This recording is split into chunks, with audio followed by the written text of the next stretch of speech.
eh, pues muchas de estas ideas pues, se remontan también a Roscoe, ¿no? Entonces, por ejemplo, ¿qué me ha interesado a mí, ¿no? Ya entrando más un poquito, por ejemplo, me ha interesado cómo y por qué ocurren los cambios de fase en sistemas sociales, en economía, etcétera. Y también hay otros sistemas donde no ocurren transiciones de fase, entonces a mí me ha interesado saber, bueno, ¿por qué no ocurren transiciones de fase? Un ejemplo típico que les ponen es el del vidrio. Un vidrio, pues, cuando ustedes forman el vidrio pues lo van enfriando, es un líquido que es muy viscoso y eventualmente no hay una transición de fase, sino que se queda atrapado en un estado desordenado, que es, digamos, un líquido de una altísima viscosidad. Entonces este es uno de los problemas menos entendidos en la física, porque resulta que, digamos, el hecho de que algo fluya no tiene que ver con la velocidad a la que se acomodan los átomos, ¿no? Entonces en un gas, si yo lo perturbo, los átomos se recomodan pues, muy rápido, pero en cambio en un vidrio pues tardan 10 a la 10 años, ¿no? Es decir, estamos hablando de edades casi del tamaño, digamos, del Big Bang. De hecho, este es uno de los fenómenos en física que, digamos, tiene aún más que a nivel cosmológico una variación en escalas de tiempo. Es decir, pasamos aquí en el líquido las relajaciones de 10 a la menos 12 segundos y aquí es del orden, el tiempo crítico de 10 a la 10 años, ¿no? Estamos hablando de más o menos de 10.000 millones de años, ¿no? El Big Bang son 13.500 millones de años. Entonces se dan cuenta que aquí tenemos un fenómeno físico que abarca un chorro de décadas, ¿no? Muchísimas décadas. Y eso sucede en aproximadamente unos poquitos grados, es decir, cuando bajan en un rango de temperaturas de 30 grados, pues la relajación cambia en muchísimos órdenes de magnitud. Y no está entendido por qué, es uno de los grandes misterios de la física. Y además, si uno ve la estructura, realmente no pasa gran cosa. Lo único que pasa es que en el cristal los átomos quedan ordenados y el vidrio queda desordenado. Pero hay muchos sistemas donde suceden cosas análogas. Desde luego los vidrios son importantísimos porque los polímeros son todos vidrios, son materiales ordenados, pero claro, contienen moléculas orgánicas que contienen carbono, pero desde luego están las fibras ópticas, los vidrios calcogenoides que se utilizan en todos los escáneres, y también hay otros sistemas que no son tan obvios, donde se utilizan estas ideas que son los coloides, la vía granular, los geles. Y bueno, yo lo que he trabajado mucho esto en términos de algo que se le llama la teoría de las rigidez, que también se utiliza para estudiar los virus, las estructuras de los puentes, es decir, qué es lo que hace rígida una estructura y cómo se va dando esa rigidización de tal manera que el sistema ya queda como atorado. Lo que está pasando en el virus es que los átomos, digamos, quedan atorados sin haber logrado encontrar sus posiciones de equilibrio. Y eso tiene que ver con algo que empezó a estudiar Maxwell, es cuántas vigas necesito yo para hacer que un sistema, un puente se vuelva rígido, ¿vale? Creo que con lo del metro también queda bastante entendido. Por ejemplo, aquí lo que usamos es algo de la teoría de rigidez, que es un problema muy, muy sencillo, es cuántas varillas necesito para hacer que un sistema pase de ser flexible a rígido. Y esto es una figurita que hice hace muchos años, que se volvió bastante popular en la gente que trabaja en estas cosas y en vidrios. Y por ejemplo, si ustedes se toman 4 pivotes con 4 barras, ustedes lo pueden deformar. Si le ponen una barra extra, el sistema intuitivamente se dan cuenta que se volvió ya no pueden deformarlo, porque aquí había una deformación que no cambiaba la distancia entre sitios, pero aquí poniéndole esto ya no cambia. Si le ponen otra más, el sistema todavía está sobrerigidizado, digamos, están desperdiciando una varilla extra, porque con esto ya era suficiente. Entonces resulta que esto ocurre. Cuando ustedes lo hacen, resulta que aparecen unos números que se les llama, es un número mágico de coordinación, que resulta que en 3 dimensiones es 2.4. Si el número de varillas que llegan promedio por sitio es menor a 2.4, el sistema va a ser flexible. Si tiene más, va a ser rígido, pero van a estar desperdiciando varillas. Y en esta situación, el sistema es citostático, es decir, tiene el menor número posible de varillas para que sea rígido. Y esto es muy importante, de hecho, eventualmente esto se utilizó, bueno, yo lo que hice, les voy a platicar, una de las primeras contribuciones, digamos, que yo hice cuando era, después de acabar mi doctorado, mi postdoctorado, pues me di cuenta que esto estaba muy bonito, pero la gente lo usaba de plata igual a cero. Entonces, yo quiero platicarles también, no es tanto mi, como decir, como darle una conferencia, sino también decirles, bueno, esto es lo que he hecho yo, y les puedo ofrecer, y es interesante también conocer eso, que es la parte humana, ¿no? De un investigador, ¿no? Porque yo estaba trabajando en vídeos, de hecho estaba trabajando en un laboratorio de cosmología y gravitación cuántica, ya lo vieron, estaba trabajando en otras cosas, pero me empecé a meter con el jefe del laboratorio de vídeos, empezamos a hacer estas cosas y bueno, me empecé a dar cuenta que estaba bien lo que estábamos haciendo, pero que realmente no íbamos a poder explicar. Se había observado experimentalmente que los mejores vidrios ocurren justamente cuando las condiciones son de isoestaticidad, es decir, los mejores vidrios que presentan las mejores características para formarse están en esta condición de estaticidad. Otra cosa importante es que los medios granulares, es decir, cuando ustedes apilan granos de arena, resulta que los granos de arena se organizan, se autoorganizan de manera que forman los contactos entre ellos una red isostática.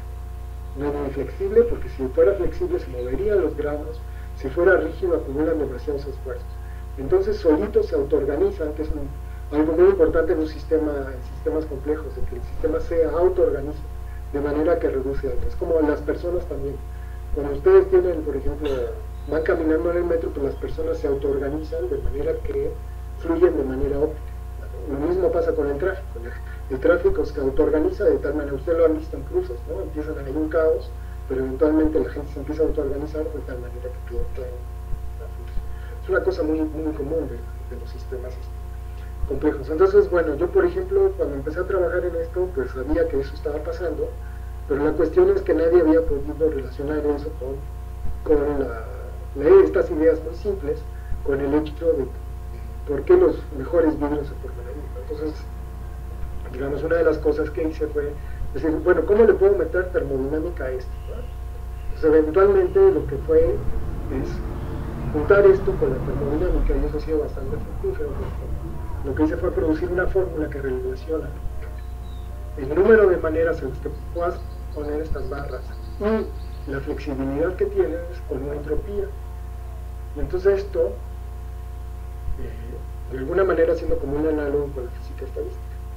Y entonces esto eventualmente lleva una fórmula que permite calcular la viscosidad y la resistencia mecánica de sistemas vitros. Entonces eventualmente se utilizó para diseñar el vidrio gorila, que se utiliza en las pantallas de celulares. Inclusive este trabajo está citado en la patente del vidrio gorila. De hecho, cuando ustedes compran un celular, mucho del precio que están pagando es por este vidrio, ¿no? Que es muy, muy especial. Como pueden ver, pues no se raya y no es tan fácil que lo rompan. Que aguanta bastante. Y además otra propiedad importante es que tiene que ser conductor para que puedan ponerle el dedo. Y entonces, y en este momento, en 2017, cuando puse esto, se habían fabricado 5 billones de teléfonos. Entonces, ahí tienen un ejemplo bastante interesante, que, pues bueno, yo cuando hice esto en 2005, pues no pensaba que eventualmente pues fuera a tener una aplicación tan importante. Y esto es muy importante porque si no utilizan esta fórmula, no pueden predecir, y además es muy importante predecir una composición muy exacta para diseñar la planta de procesamiento de estos vidrios. Y bueno, aquí está este trabajo donde se ve esto, digamos, esta es la ley que se obtiene para la relajación de estos vidrios, y estos son los resultados experimentales. Y bueno, como colofón, eventualmente utilizamos estas ideas para hacer un trabajo muy loco, que es las citas científicas, es decir, cuántas personas leen un trabajo.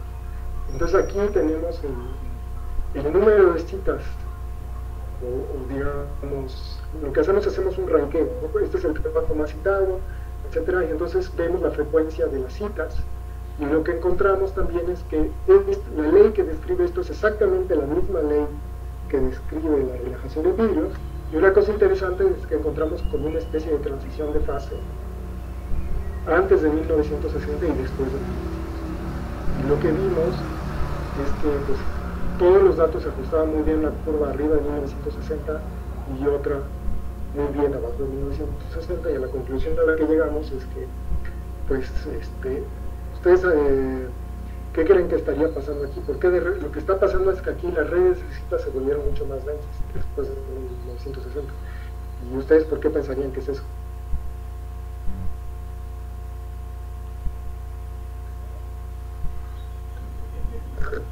volver a repetir la pregunta, ¿no? Sí, lo que encontramos es que pues esta es como una especie como de red.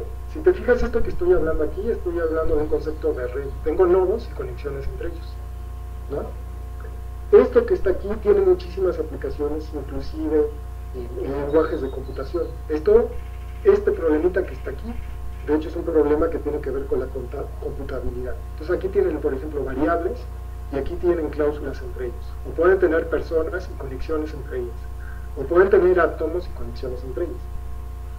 A lo que voy es que esto también lo utilizamos para estudiar las redes de citas. Y lo que se ve es que antes de 1960, las redes de cita eran mucho menos densas de lo que son ahora. Arriba de 1960 como que algo pasó, que la gente, digamos, las redes de citas entre trabajos científicos es mucho más densa.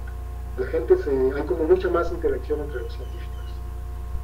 Sí, eso evidentemente significa que las revistas se unificaron, hubo una fusión de editoriales. Pues puede ser eso, pero nosotros se lo atribuimos más a la era de Jet.